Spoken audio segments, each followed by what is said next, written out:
नमस्कार दोस्तों। तो आज हम बात करने जा रहे हैं रैम के बारे में। रैम, जब भी हम कोई डिवाइस खरीदते हैं या हम मोबाइल खरीदें या फिर हम कंप्यूटर खरीदें, हमारे दिमाग में एक चीज़ ज़रूर आती है कि अगर हमारे पास जो हम मोबाइल या कंप्यूटर खरीदने वाले हैं, अगर उसके अंदर हम ज़्यादा रैम लेंगे तो हमारे को परफॉर्मेंस अच्छी मिलेगी। क्या ये सही है? चलिए तो बताते हैं। तो रैम बोले तो random access memory, in short इसको हम रैम बोलते हैं। हम इसको रैम के नाम से जानते हैं। अब नाम से तो कुछ समझ में नहीं आ रहा कि क्या होता है, कैसे काम करता है और कितने जीबी रैम वाला हमें फ़ोन लेना चाहिए। तो शुरुआत करते हैं। जब शुरुआत हुई थी मोबाइल इंडस्ट्री की सबसे पहले, तो जो रैम आती थी बहुत लिमिटेड आती थी। 128 MB RAM, 256 MB RAM, 512 MB RAM, 1 GB and धीरे धीरे 2 GB, 4 GB, धीरे धीरे वो बढ़ने लगा ट्रेंड। उस समय की अगर हम बात करें, जब 128 GB, 512 MB और 1 GB तक की रैम आती थी, तो उस समय 1 GB और इसका यूज़ क्या था। उस समय अगर हम बात करें तो एप्लीकेशन जो थी उसका साइज़ बहुत लिमिटेड होता था और एप्लीकेशन का साइज़ छोटे होने के साथ साथ उनको जब हम प्रोसेस करते थे और हम अपने फ़ोन के अंदर जो फीचर्स है बहुत लिमिटेड चीज़ों का यूज़ करते थे। एट प्रेजेंट टाइम अगर आज की सिचुएशन की बात करें तो हम अपने मोबाइल के अंदर बहुत सारे फीचर्स को यूज करने लगे हैं। बहुत सारी different different applications, games and so many other things जो हम अपने फोन में एक्सेस करते हैं। हम टोटली मोबाइल पे डिपेंड हो चुके हैं।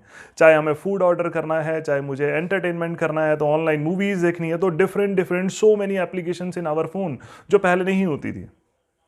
तो इसी तरह से रैम बढ़ने लगी। अब रैम होता क्या है? रैम जो होता है ये एक टेम्परेरी मेमोरी होती है।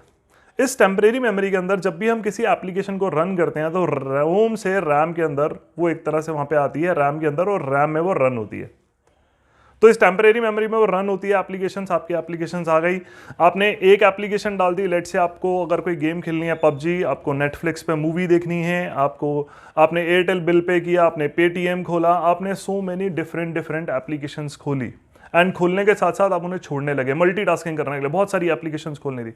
अब ये जो एप्लीकेशंस हैं जब ये खुलती जा रही हैं तो ये सारी रन कहाँ पे हो रही हैं? ये सारी की सारी आपकी random access memory, that mean सभी की सभी एप्लीकेशन जो है आपकी रैम में रन हो रही है। जो आपकी टेम्परेरी स्टोरेज स्पेस है रैम, वहां पे ये रन हो रही है। अब कहने का मतलब ये है कि जब हम बहुत सारी मल्टीपल एप्लीकेशंस खोल देंगे, जैसे कि हम खोल देते हैं फ़ोन के अंदर, एंड खोलने के साथ ही वो बैकग्राउंड में रन करती रहती हैं एंड ये तब तक चलती रहती हैं, तब तक ये रैम के अंदर स्पेस को कवर करती रहती हैं, बढ़ती रहती हैं, जब तक हम या तो उन एप्लीकेशंस को क्लोज नहीं कर देते या फिर हम अपने अपने फ़ोन को रीस्टार्ट नहीं कर देते। तब तक वो जाके रोम में वापस स्टोर नहीं होती, तब तक वो आपके रैम के अंदर ही काम करती रहती है। तो सिचुएशन के अकॉर्डिंग, टाइम के अकॉर्डिंग चेंज हुआ और मार्केट के अंदर जैसे कि मैंने बताया कि आपका यूजर्स बढ़ने लगा, आपका तो रैम के अंदर वो एप्लीकेशंस रन होती हैं, जैसे कि मैंने बताया उस टेम्परेरी स्टोरेज भी बोलते हैं हम उसको, वहीं पे रन होंगी सारी की सारी एप्लीकेशंस और आपके गेम्स। तो मार्केट के अंदर as per the requirement, customer के यूजर्स को देखते हुए आप एप्लीकेशंस को और गेम्स को फास्टर रन कर पाएं, तो ब्रांड्स ने कस्टमर को देखते हुए, कस्टमर को सॉल्यूशन देने के लिए काफ़ी सारे ऑसम डिवाइसेस मार्केट के अंदर लॉन्च करने शुरू किए। जैसे कि उसके अंदर रैम एट प्रेजेंट टाइम अगर हम बात करें 2 GB, 3 GB, 4 GB, 6 GB, 8 GB and 12 GB RAM तक के फोन्स मार्केट में अवेलेबल हैं। तो बहुत सारे फोन्स मार्केट के अंदर आ चुके हैं। अब कंसर्न ये है, मैं ये सोचता हूं हमेशा कि मैं कौन सा फोन लूं, मेरे लिए कौन सा फोन बेस्ट रहेगा, कितने जीबी रैम होनी चाहिए। तो अब it's depends on the uses. अगर आपका एकदम बेसिक यूजेस है और आप एक एंट्री लेवल फोन पे थे और एंट्री लेवल फोन के बाद आप लिटिल बिट अपने फोन के अंदर फीचर्स एक्सेस करते हैं, सो देन आपके लिए 2 GB, 3 GB रैम वाला फोन इज सफिशियंट, बहुत होगा। लेकिन अगर आप अपने फ़ोन के अंदर गेम्स भी खेलते हैं और आप YouTube भी चलाते हैं, आप Facebook भी चलाते हैं, आप Instagram भी चलाते हैं, आप Twitter भी चलाते हैं एंड सम अदर एप्लीकेशंस आप उसके अंदर एक्सेस करते हैं, तो आपको एक ऐसा फ़ोन लेना चाहिए जिसमें minimum to minimum as per me 4 GB RAM होनी चाहिए। लेकिन अगर आप गेमिंग एक्सपीरियंस बहुत ज़्यादा करते हैं, I am not talking about hardcore gamer, बहुत ज़्यादा गेमिंग करते हैं, तो आपको 6 GB रैम वाला फ़ोन लेना चाहिए, क्योंकि आप एक हैवी गेम रन करेंगे। एट प्रेजेंट टाइम अगर मैं गेम्स की बात करूं, एप्लीकेशंस की बात करूं, उनका साइज जो है बहुत ज़्यादा इंक्रीज हो चुका है।